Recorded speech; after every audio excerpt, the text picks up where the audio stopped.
seront aussi fous, les crash robots, les pros du choc. C'est dur comme métier. Aujourd'hui, les crash robots travaillent dans leur centre de test pour essayer les voitures. S'éclater, c'est leur métier. Et ils n'en ont jamais assez. Mais toi, tu n'es pas un crash robot, alors attache ta ceinture. Les crash robots et leur crash test center, c'est nouveau, c'est Tyco.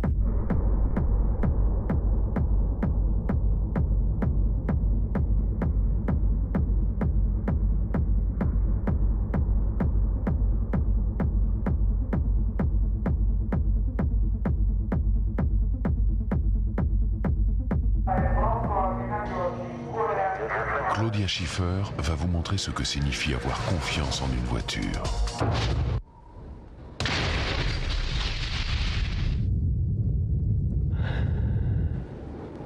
Maintenant sur Xara, 4 coussins gonflables en série. Il y a, je crois, deux sortes de mal qui s'opposent principalement.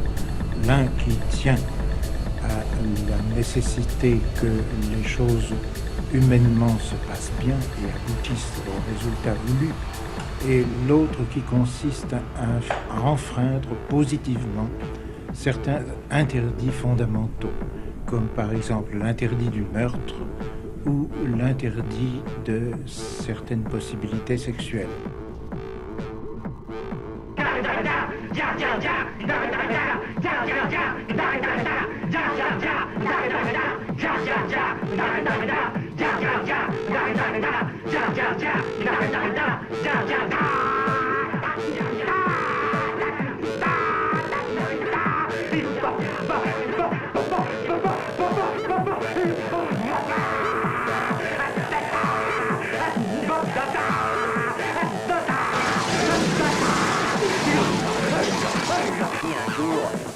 Tout individu, innocent ou coupable, anticommuniste ou communiste, ne s'attend pas à mourir d'une mort violente, fusillé ou en prison, est un imbécile.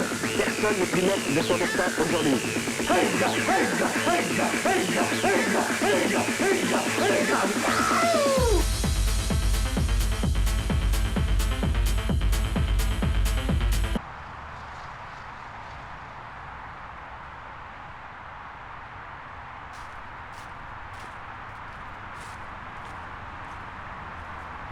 Honteux d'abord, ils ne se réunissaient qu'en petits groupes.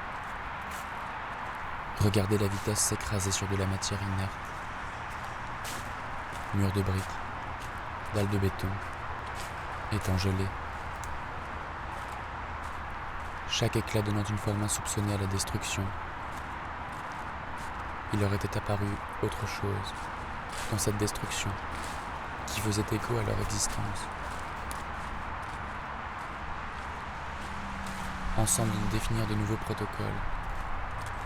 À la domesticité, ils confrontèrent les éléments, incendiaient leur logement, inondaient leurs chambres, simulaient chez eux les tremblements de terre, brisaient tout ce qui les rassurait jusqu'alors. Le crash test se généralisa. Du réel, ils faisaient leur dernière expérience.